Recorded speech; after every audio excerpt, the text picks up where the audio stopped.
The night was cold and the rain fell relentlessly, pelting the cobblestone streets of the small town. Shadows played in the corners of the empty alleys, dancing to the symphony of the storm. As the clock struck midnight, a sense of unease enveloped the town, amplified by the thick fog that crept through the narrow passages. John stumbled through the dark, drenched streets. The rain obscured his vision, and the cold wind seeped into his bones. He couldn't remember how he got there, and a growing sense of dread gnawed at him. The town seemed foreign, and he couldn't shake the feeling that something was watching him from the shadows. As the thunder roared overhead, he caught a glimpse of a dimly lit bar sign. His coat was soaked, and he shivered as he tried to piece together his last memory. His hands were shaking, and a chill ran down his spine. Grasping for any semblance of familiarity, he pushed open the heavy wooden door, desperate for shelter from the storm. The room was dimly lit, and the air smelled of stale beer and cigarettes. He noticed a group of patrons scattered throughout the room, each looking as lost and bewildered as he felt. No one spoke, and the silence was only broken by the crackling fire in the hearth. John glanced at the bartender, a tall man with a sinister grin, and decided against engaging him in conversation. Something about the man's demeanor didn't sit right with him. Looking around, John tried to find something familiar, anything that would help him understand why he was there. As he scanned the room, he noticed that the other patrons seemed to be in the same state of confusion. Some stared blankly at their drinks, while others gazed at their trembling hands in utter disbelief. The eerie atmosphere was suffocating, and a feeling of despair began to settle in.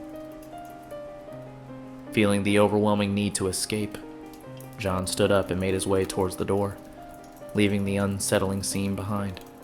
The rain still poured heavily outside, but the urge to leave the bar was stronger than his need for shelter. He stepped back into the storm, praying he would find answers somewhere in the darkness. The rain and wind battered him as he walked aimlessly through the streets, guided only by the occasional flash of lightning. As he wandered further into the desolate town, the storm's fury only intensified. John struggled to keep moving, his energy draining with each step. In a sudden flash of lightning, he saw a half-open door a few blocks away.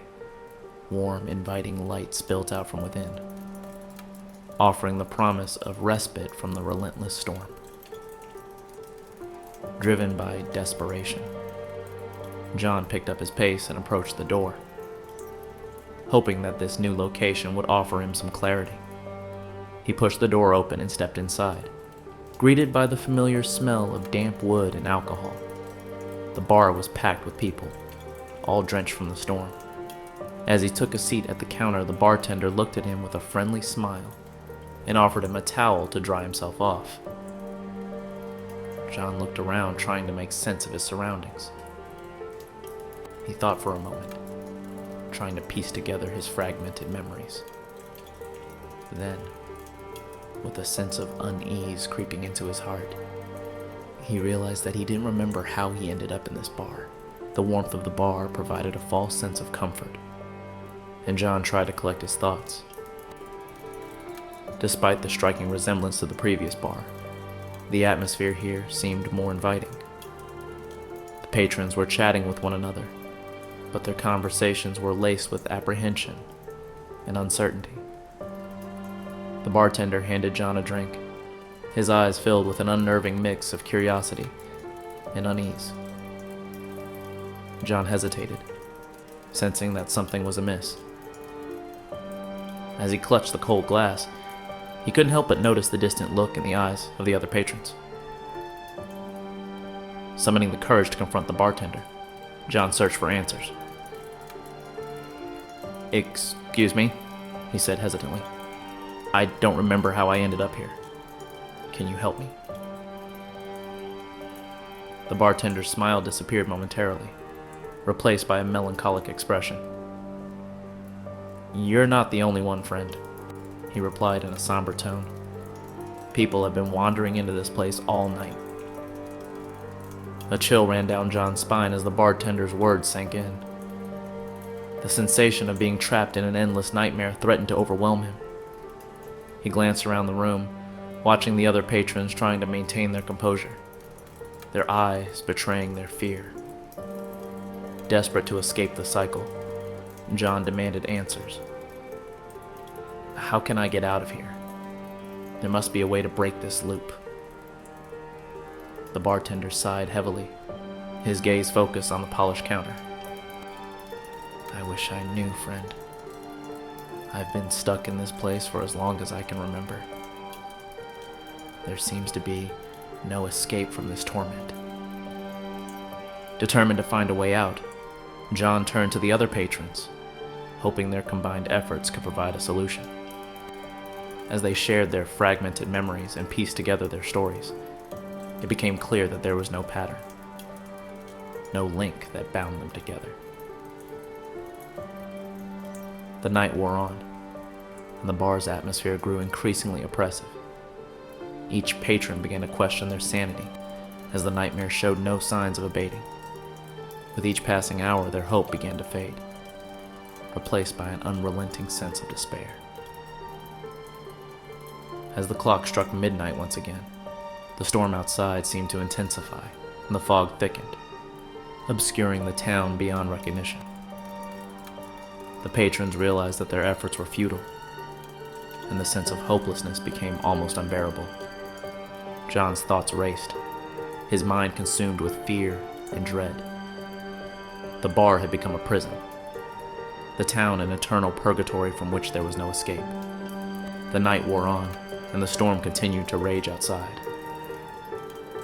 Unlike his fellow patrons, John refused to give up, so he immediately grabbed his coat and rushed outside.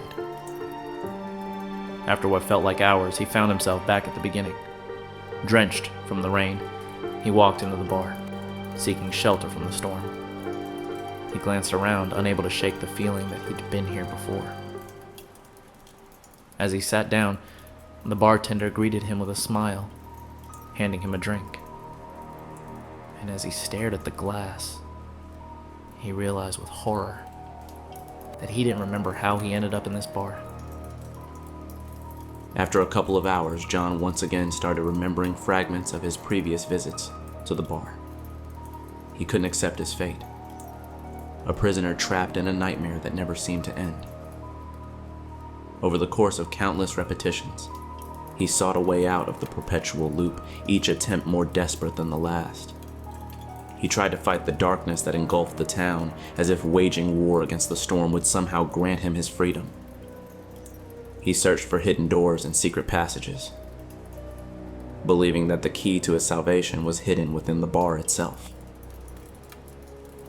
He attempted to rally the other patrons to his cause, organizing collective efforts to break free from the cycle.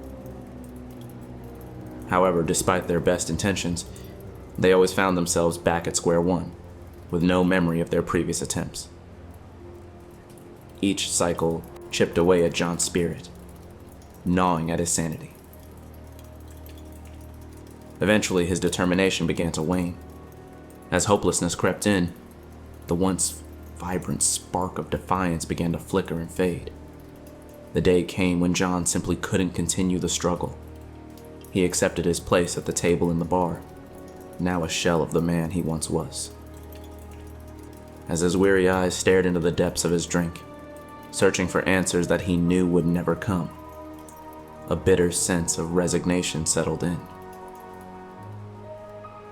Around him, the other patrons were lost in their private purgatories, their eyes reflecting the same hopelessness that now consumed John. They had all succumbed to their fate, existing in a world of darkness and despair. As the rain continued to pour outside and the thunder roared, John finally acknowledged the truth. There was no escape, no resolution, only an endless cycle of misery.